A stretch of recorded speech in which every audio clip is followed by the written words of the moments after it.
కొమ్రంభీం ఆసిఫాబాద్ జిల్లా మున్సిపాలిటీలో ప్రశాంతంగా పోలింగ్ కొనసాగుతుందన్నారు జిల్లా కలెక్టర్ కె హరిత. ఓటర్లు ఉత్సాహంగా ఓటు హక్కును వినియోగించుకుంటున్నారని చెప్పారు.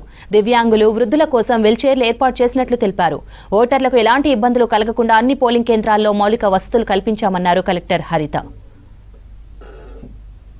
సో పరిస్థితిని బట్టి కొద్దిగా ఎక్స్ట్రా ఓటర్స్ని లోపల కొన్ని చోట్ల ఏంటంటే ఒక్కళ్ళని అలౌ చేస్తున్నారు లోపల, మొత్తం వాళ్ళది కంప్లీట్ అయ్యి వాళ్ళు బయటకు వచ్చేదాకా కూడా నెక్స్ట్ పర్సన్ వెళ్ళట్లేదు. సో అక్కడ వెళ్ళి చూసి ఇంకిద్దరిని కూడా పంపిస్తే వాళ్ళ వెరిఫికేషన్ కానీ వాళ్ళ ఇంక్ పెట్టడం కానీ కొంచెం తొందరగా అవుతుంది, ఓటింగ్ ప్రక్రియ కొంచెం స్మూత్ అయిపోతుందని చెప్పేసి వాళ్ళకి ఆదేశాలు ఇవ్వడం జరిగింది.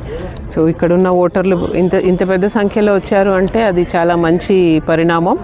సో తొందరగానే అందరూ ఓటర్లు కూడా వచ్చి మనకి ఓటు హక్కు వినియోగించుకుంటారని ఆశిస్తున్నాం.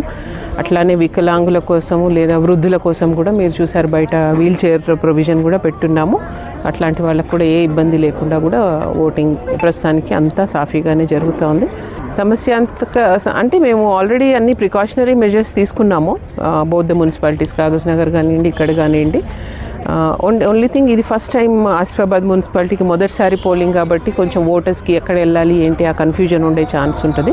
అది మేము ముందే ఊహించి ఓటర్ స్లిప్స్ పంపిణీ అయితే మొత్తం జరిగిపోయింది. స్టిల్ మనం బయట హెల్ప్ డెస్క్లు పెట్టాం. వాళ్ళకి కావాల్సిన సమాచారం తెలుసుకోవచ్చు, అక్కడ నుంచి వాళ్ళు గైడ్ చేస్తారు.